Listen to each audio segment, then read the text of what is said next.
Bonsoir à tous et soyez les bienvenus dans votre JTM. Et pour la dernière édition de cette saison, nous accueillons ce soir sur le plateau Bob Moursala. Bonsoir.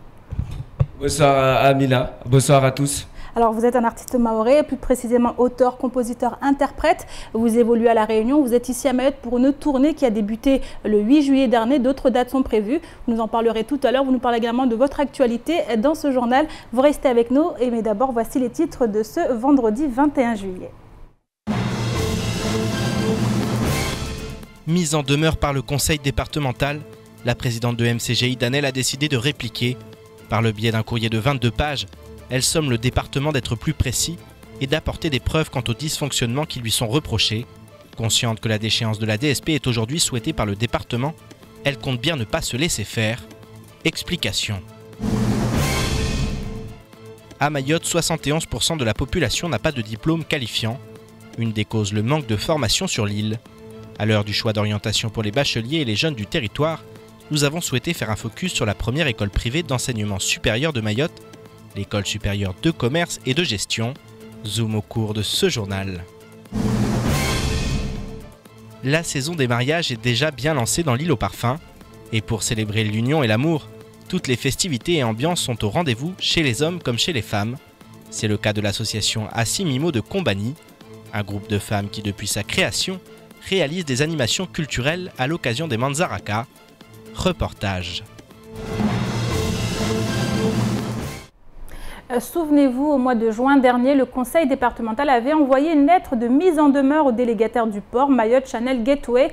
Le délégant ordonnait alors à MCG de prendre les mesures qui s'imposent afin de pallier aux dysfonctionnements graves du service, et ce notamment en ce qui concerne les interruptions de la continuité du service public. La semaine passée, Idanel a décidé de répondre aux accusations par le biais d'un courrier de 22 pages, car si le département semble décidé à prononcer la déchéance de la DSP, la présidente de la société ne l'entend pas de cette oreille. Le point avec Pierre Bellucci et Jérôme Comon. Depuis lundi, le port de Longoni est à nouveau bloqué par les grévistes. Une énième interruption du service public qui, selon le chargé de mission MCG Jacques Martial Henry, est à mettre sur le compte du préfet Frédéric Vaux. Le service public, même s'il y a une grève, il faut le service minimum. Et si tout le monde fait la grève, le préfet doit faire des réquisitions. Parce que le service public doit fonctionner. On n'est pas à la grève de la Colasse, ni au Djamboscor, ni à Sodifram. C'est un service public, le port. Comment ça se fait que le préfet accepte de paralyser un service public pendant une semaine jusqu'à causer des pénuries? Il faut le service minimum pour qu'au moins les produits de première nécessité, les médicaments ou les carburants puissent être livrés. Comment ça se fait que le préfet n'a pas envoyé les moyens nécessaires, la force de l'ordre, pour que le port puisse fonctionner? Autre sujet d'actualité du côté de Longoni, la mise en demeure du délégataire par le conseil départemental. Ce dernier remet directement en cause le travail de MCG, notamment en ce qui concerne la livraison des marchandises. Néanmoins, Idanel a répliqué en demandant à ce que des preuves précises liées à un quelconque dysfonctionnement soient fournies pour étayer cette décision. Vous pouvez faire la déchéance de la DSP en cas de faute grave. Et les fautes sont citées dans la Convention. Alors, les caractères des fautes sont cités dans la Convention. Et après plusieurs mises en demeure, si le délégataire ne se conforme pas, c'est à partir de là que vous pouvez entamer la procédure de déchéance, alors qu'à aucun moment dans le courrier de mise en demeure du Conseil général, on ne cite les fautes qui sont bien déterminées dans la Convention, mais on parle de délai de livraison de conteneurs qui n'existe pas dans le contrat. Face à cette mise en demeure, Jacques Martial Henry n'hésite pas à parler d'un détournement de procédure. Il a par ailleurs fait savoir qu'en cas de déchéance de la DSP, la société MCG ferait tout ce qui est en son pouvoir pour que la justice fasse respecter les règles de droit. Nous ne sommes pas à Zimbabwe. C'est à Zimbabwe où une seule autorité peut décider de marcher sur les lois. Nous sommes dans une république française, une république qui garantit les droits de ses citoyens. Chaque personne ici, ses droits sont respectés.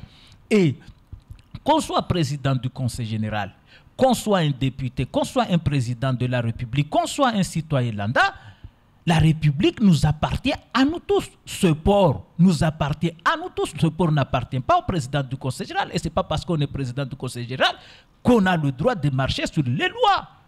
Donc, il est très clair que tout acte émanant du président du Conseil général que nous estimerons illégal, nous saisirons le tribunal pour défendre nos droits. Après des mois de conflit, le feuilleton au port de Longoni se poursuit et apparaît même bien loin d'avoir livré son chapitre final.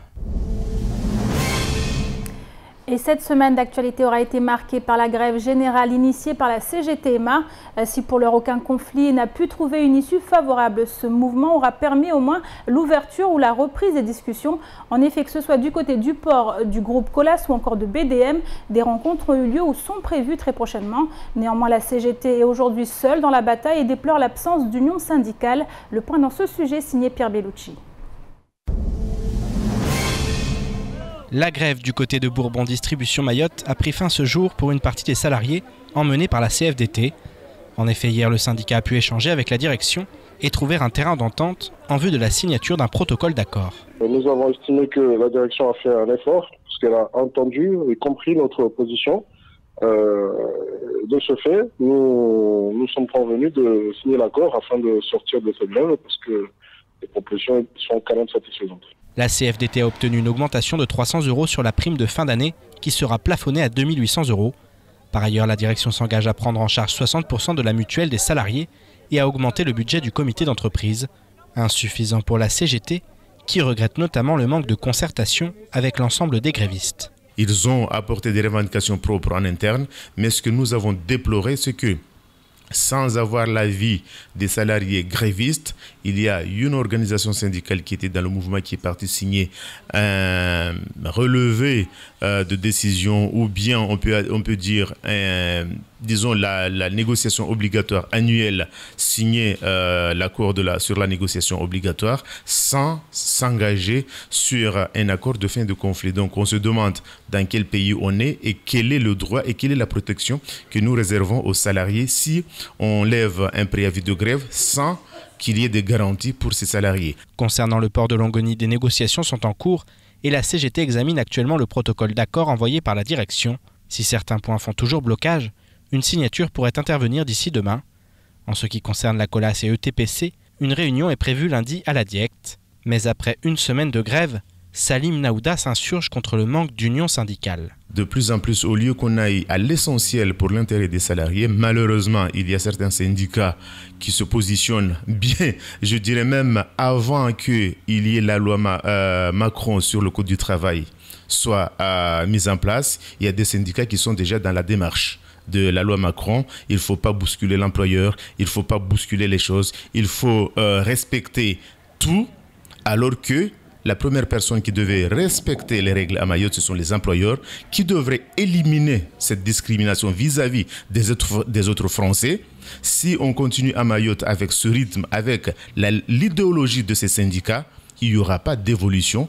De jour en jour, il y aura de régression malheureusement pour les salariés. Les tensions entre syndicats éclatent aujourd'hui au grand jour et en disent long sur le climat social qui règne sur le département.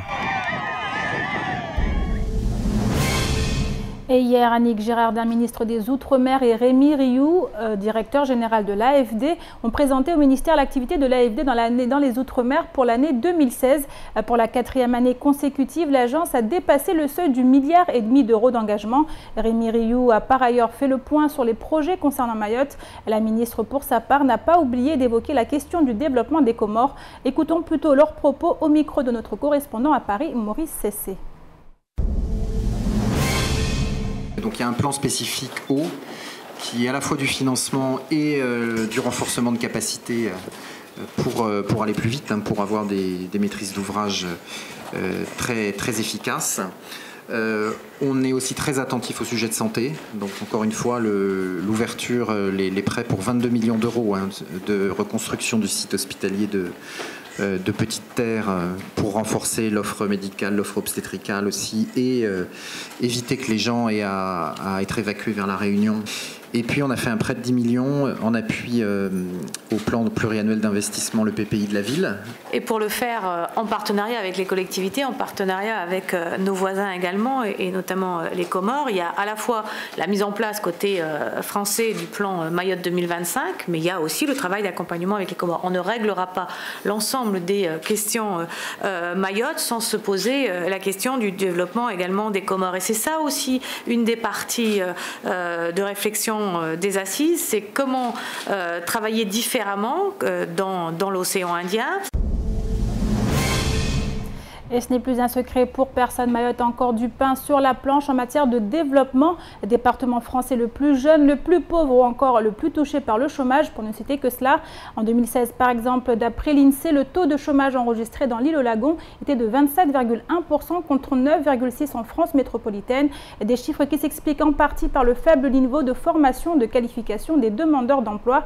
Alors en cette période où de nombreux bacheliers s'interrogent encore sur leur orientation, nous nous sommes penchés sur la première école privée d'enseignement supérieur de Mayotte, l'école supérieure de commerce et de gestion de Mayotte, dans ce reportage d'Adèle Laurent. À Mayotte, 71% de la population n'a aucun diplôme qualifiant. Pourtant, les besoins de qualification sont pressants et l'offre de formation tarde à se développer sur le territoire, même si des organismes existent, à l'instar de l'école privée d'enseignement supérieur de Mayotte, qui propose des formations en management, gestion administrative ou financière, comptabilité et ressources humaines reconnues à l'échelle nationale. On le sait qu'à Mayotte, au niveau de l'offre de formation, ça reste quand même assez limité par rapport à ce qui est proposé ailleurs dans d'autres régions. Voilà, donc ça a été vraiment une nécessité pour nous d'ouvrir cette école, d'autant plus que ça nous permet d'accueillir des jeunes qui n'ont pas forcément eu de place au niveau de l'éducation nationale, par exemple, ou qui souhaitent ce côté privé de l'enseignement. Et les formations proposées par l'ESCGM permettent d'effectuer des stages en entreprise. C'est d'ailleurs la raison principale du choix des étudiants. On a eu la chance, nous, d'être formés par l'expert comptable en lui-même, alors que dans la plupart, c'est rarement que les experts comptables ils accordent des temps pour les stagiaires. C'est encourageant, il faut toujours avoir de la motivation pour ce qu'on aime. C'était un choix et aussi une envie de carrière. Donc c'était pour mon projet professionnel. C'est 2 années d'acharnement et de travail et souvent de tristesse aussi, il faut le rappeler. Tout ça a fini par payer. Et j'ai par la suite obtenu mon BTS. Qui dit travail, dit formation, compétences. Donc c'est ça qui nous encourage vraiment à faire cette formation parce qu'on est sûr qu'après cette formation, on aura un travail avec les expériences qu'on va acquérir ici. En effet, l'insertion des jeunes Mahorais sur le marché du travail est souvent rendue difficile en raison de l'insuffisance des débouchés au niveau local et du manque de lien avec le monde de l'entreprise. C'est pourquoi l'ESCGM tente à pallier ces difficultés avec des stages en entreprise, mais aussi un suivi post-études. C'est vrai qu'on forme à un diplôme, mais notre objectif reste aussi l'insertion, aussi et surtout l'insertion. Donc ça ne sert à rien de faire un diplôme s'il n'y a pas de travail au bout. On met en place également un suivi de nos étudiants. Une fois qu'ils ont terminé leur parcours formatif, qu'ils ont validé ou pas leur diplôme, nous les accompagnons sur 3 mois. Avec nos partenaires, les entreprises avec qui nous travaillons, ou des entreprises qui nous sollicitent parce qu'ils savent qu'on forme des jeunes qui sont bien formés. Un suivi primordial. Arrêt d'études, réorientation, chômage. Souvent, les jeunes titulaires des diplômes proposés par l'ESCGM ont dû surmonter bien des difficultés. Vu qu'il n'y a pas trop de centres de formation et les gens ils rentrent dans le monde du travail sans les bagages. Donc je pense qu'il faut vraiment s'intégrer dans les formations pour acquérir de l'expérience sur les différents métiers. Et je pense que ça pourra beaucoup aider les gens. J'ai la volonté de travailler, de trouver un emploi sur Mayotte. Parce que c'est mon île et j'ai envie de la développer. J'encourageais d'avoir plus de formations à Mayotte, parce que très souvent, on part à Métropole pour aller chercher une formation. Mais si on a des formations sur Mayotte, je pense que ça sera mieux pour nous. Des formations qui offrent des perspectives d'avenir à ces jeunes motivés. En effet, le renforcement de l'accès à l'emploi des jeunes passe par un développement quantitatif et qualitatif d'une offre de formation qualifiante, adaptée aux besoins des filières clés de l'économie mahoraise. Un défi primordial à relever pour le 101e département. Et place maintenant au reste de l'actualité de ce vendredi 21 juillet. En voici un petit tour d'horizon tout de suite dans l'actualité en bref. Le 22 juillet 2016, et alors que les familles décasées occupaient la place de la République, la préfecture avait décidé de déplacer les expulsés au Bengali Hotel. 140 personnes étaient alors concernées et une convention avait été signée entre les services de l'État et la structure afin qu'un défraiement de 8 € par jour et par personne soit versé à l'établissement. Une somme dérisoire qui avait été revue à la hausse quelques semaines plus tard grâce à la signature d'une nouvelle convention. L'État s'était alors engagé à verser entre 12 et 14 € par personne et par jour. Cette situation perdurera jusqu'à la mi-octobre 2016, date à laquelle toutes les familles avaient pu être relogées. Néanmoins, depuis, la préfecture n'a pas tenu ses engagements et les sommes dues n'ont pas été versées en intégralité. La gérante vient ainsi de déposer le bilan et cherche désormais un repreneur. Elle a par ailleurs entamé des démarches judiciaires afin de forcer l'État à payer son dû. Hier, la mairie de Ouangani a décidé de mener une nouvelle opération de destruction de Banga dans le village de Kaani. Une vingtaine de cases en tôle qui avaient été construites ces derniers jours ont été rasées par les engins de chantier arrivés sur place dès l'aube. L'opération a été encadrée par des agents municipaux, la police municipale, mais aussi un détachement de la gendarmerie composé de 150 hommes. Néanmoins, et comme il fallait s'y attendre, les tensions ont été vives et des groupes de jeunes en colère ont caillassé les véhicules qui circulaient. Si les militaires ont réussi à calmer le jeu, la peur des représailles est réelle. De son côté, la mairie refuse de céder aux menaces et affirme que Mayotte est un département français où s'appliquent les règles de la République et qu'à ce titre personne ne peut s'installer et construire là où il veut sans en demander l'autorisation au maire. Ali Ahmed Combo qui a d'ailleurs fait de la lutte contre l'habitat insalubre et illégal une priorité de son second mandat. Depuis le mois de mars dernier, tous les travailleurs du secteur du bâtiment et des travaux publics doivent être détenteurs d'une carte d'identification professionnelle. Cette nouvelle mesure a pour objectif de lutter contre le travail illégal sur les chantiers, notamment à Mayotte, où la concurrence déloyale et le recours aux ouvriers non déclarés sont légion. Mais pour l'heure, la nouvelle norme ne s'applique qu'à 2 régions de métropole et ne devrait arriver à Mayotte qu'en septembre prochain. Néanmoins, s'il convient d'être patient, il s'agit d'une très bonne nouvelle pour les professionnels du secteur qui réclamaient cette carte depuis des années. En marge des employeurs, les ouvriers ont également de quoi se réjouir, car la carte professionnelle a également pour vocation de changer la donne en matière de contrat de chantier, source de précarité sur le département. Et place maintenant à la culture, plus précisément à la musique avec notre invité Bob Moursala. Bob, on l'a dit tout à l'heure, vous êtes auteur, compositeur, interprète. Vous êtes ici pour une tournée qui a débuté le 8 juillet. Qu'en est-il très exactement? Écoutez, bonsoir à tous. C'était très bien passé à Dapani. Mais là, j'invite tout le monde demain à Kankeli, à Mronibé. Donc, demain soir. En plus, on a invité 2-3 groupes qui vont ouvrir la soirée. Il y aura Babadi, Japo, Mao, Bekassi. Donc, venez nombreux pour demain. Après, le dernier, je pense que ce sera le 26 août, au Jingle Café à Mamoudzou. Mais entre-temps, il se peut qu'on ait des dates, mais pour l'instant, ce n'est pas encore confirmé. Donc, il n'y a que ces dates-là qui restent. Le 22 demain et le 26 à Mamoudzou. Alors, vous êtes un artiste mahorais qui évolue à l'île de la Réunion. Pourquoi avoir souhaité faire votre tournée actuellement, là, en ce moment, à Mayotte? Oui, parce que en ce moment, je devais être là aussi. C'était pour le ramadan. Tu sais, j'ai fait le ramadan et ici, on mange bien au sein de la famille. Donc, c'était pour ça. Après, avec Kolo, il voulait me faire venir avec le groupe qui travaille avec moi là-bas. D'ailleurs, salut à tous mes musiciens de La Réunion, Jimmy, Eugène, j'en passe. J'ai 7 à 8 musiciens, on est complet là-bas. ils voulaient nous faire venir. Mais après, avec les dossiers de la région et des communes, du coup, on n'a pas pu faire venir tout le monde. Mais bon, je suis venu quand même, comme je t'ai dit, pour voir la famille et faire le ramadan avec. Après, ben, on a profité de faire la date quand même.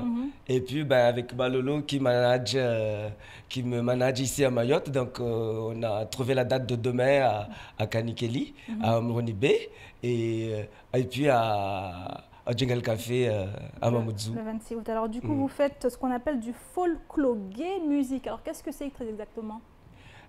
Alors, folklore music, c'est très simple en fait. C'est du folklore. Le folklore, vous savez, on a beaucoup de traditions ici. On a le Maolida, Daïra, Shigoma, Biaya, Maganja. Donc, c'est toutes ces traditions-là qui forment notre folklore. Et quand j'étais au conservatoire à La Réunion, j'ai appris aussi le Maloya de Maurice, le Sega, pardon, Maurice, et le Maloya à La Réunion, toi c'est l'un l'autre.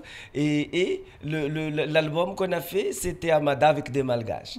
Donc, un mix de culture en fait, quelque part. Oui, c'est le folklore de la région avec le reggae, que j'ai dit folklore en un mot. Musique. Alors vous avez choisi La Réunion, pourquoi pas Mayotte? Est-ce que c'est dû justement aux difficultés rencontrées par de nombreux artistes ici localement? Parce qu'on sait que la musique aujourd'hui, pour en vivre, c'est compliqué. Pourquoi ce choix?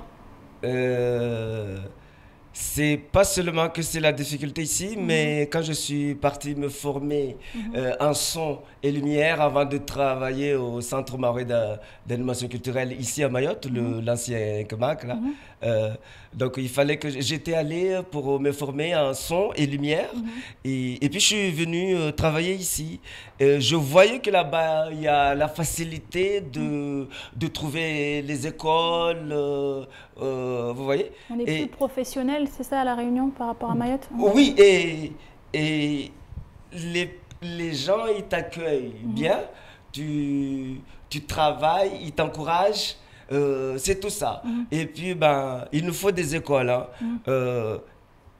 Justement, pour soulever cette île, on a besoin d'écoles pour former nos jeunes. Parce que c'est ça aussi qui fait qu'on part pour se former ailleurs.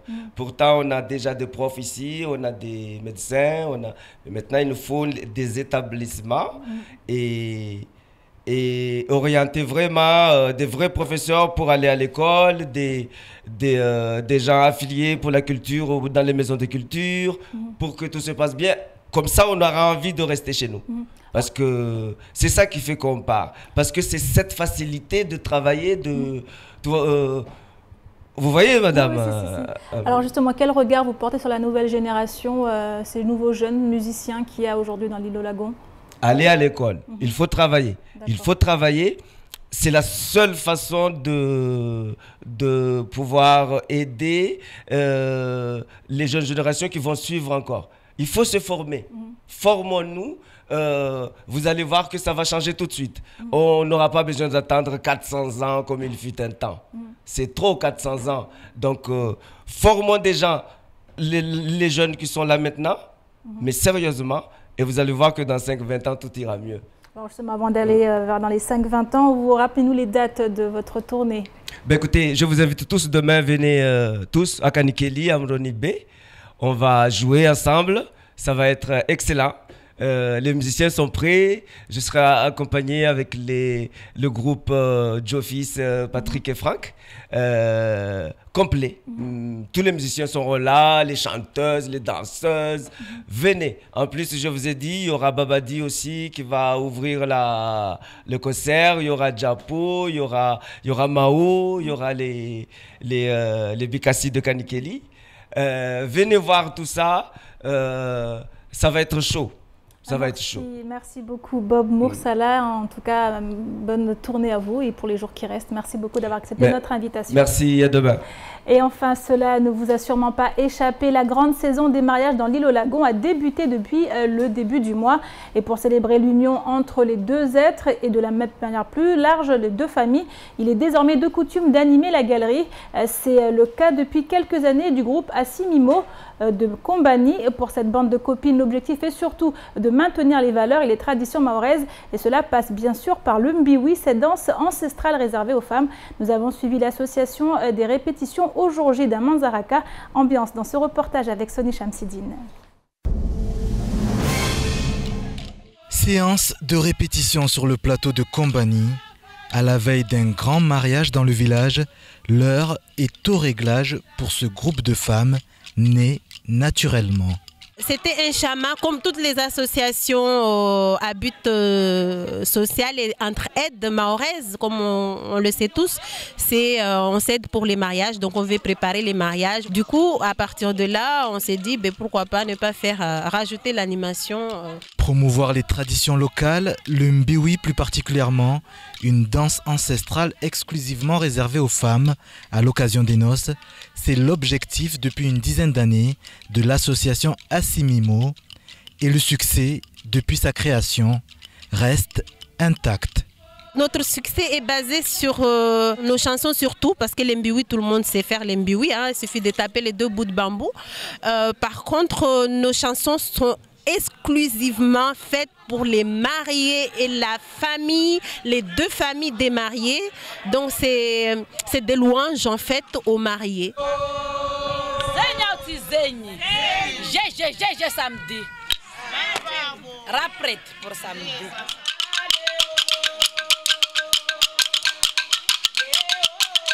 En ce jour de grand Manzara, à Kombani, les tâches ne sont pas simples pour l'équipe Assimimo. En plus d'animer la cérémonie, le collectif doit également et spécialement assurer l'organisation.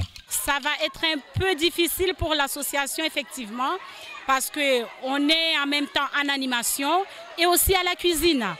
Donc ça va être très chaud, mais bon, c'est un honneur. La voie du bonheur est toute tracée pour les mariés et la liesse est bien au rendez-vous chez les familles. C'est l'ambiance à Assimimo, c'est la première à Mayotte, Assimimo. Je ne trouve pas les mots. Je suis vraiment contente d'avoir mes enfants aujourd'hui avec des joies comme ça. Très heureuse, comblée, joyeux infiniment, très heureuse d'avoir un enfant qui m'a rendue heureuse aujourd'hui. Alhamdulillah. Et je suis fière de ma belle-fille aussi qu'elle aime et que l'aime fièrement. Pour les artistes du jour, la mission est bien accomplie. Très satisfaite parce qu'on est au village. Quand on est au village, on est mieux servi parce que là, on est à domicile. Et en plus, on marie notre fille. Coût de la prestation, 300 €. Mais quand on aime, on ne compte pas. Pour preuve, les mois à venir seront bien chargés pour l'association Assimimo. Toutes les dates sont déjà bouclées jusqu'à la fin de l'année. Et avant de nous quitter, Pierre Bellucci nous a rejoint. Pierre, bonsoir. Bonsoir. Alors, on va parler avec vous de cette année. On sait que c'est la dernière édition de cette saison. On se retrouvera plus tard, bien dans quelques semaines. Alors, un point sur l'actualité, sur ce qui s'est passé durant cette saison. Oui, un petit point avant de se quitter. Ça a été 6 mois très très riches au niveau de l'actualité, avec un feuilleton, celui du port de Longoni. On en a parlé à nouveau aujourd'hui. C'est vrai qu'il a tenu en haleine tout le monde pendant ces dernières semaines, avec cette annonce très forte de la part du département qui a affirmé vouloir mettre fin à la délégation de service public accordée à MCG. Ça a vraiment marqué l'actualité de ces dernières semaines. Une actualité qui a aussi été marquée, et ça va ensemble, par les mouvements sociaux, mouvements sociaux dans l'éducation nationale, au niveau de la santé, dans le public, mais également dans le privé, au niveau du BTP, de la grande distribution. Donc voilà, donc ça a été aussi une année qui a vraiment été empreinte de mouvements sociaux et de colère aussi sociale. On sent qu'on l'a senti monter ces dernières semaines. Et puis aussi, bien entendu, aussi, surtout, j'allais dire même, ça a été ces élections, les élections présidentielles, législatives, avec ce changement de gouvernement, un nouveau président de la République, un nouveau gouvernement, de nouveaux députés aussi pour Mayotte. Donc beaucoup d'espoir, beaucoup d'attentes, parce que, comme on le disait, avec tout ce qui s'est passé et avec tout ce qui se passe à Mayotte, il y a beaucoup d'attentes.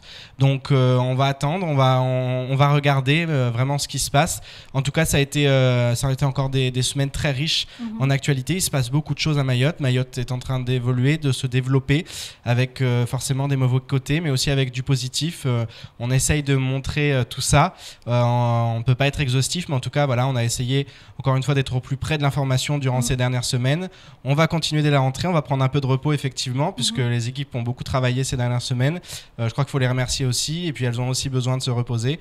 Donc on va prendre quelques semaines de repos, on revient très très vite, et puis on va continuer à essayer d'informer, faire ce qu'on sait faire du mieux possible, et puis voilà, on se dit rendez-vous le 16 août. Bien sûr, merci beaucoup Pierre. Et bien, comme vous l'avez dit, c'est la dernière édition de cette saison. Merci à vous de l'avoir suivi, une édition rediffusée bien sûr sur WAM5, également disponible en replay sur notre site l'infocoesie.fr, sur YouTube et sur notre page Facebook. Et nous vous donnons donc rendez-vous le 16 août prochain. Et d'ici là, passez d'excellentes vacances.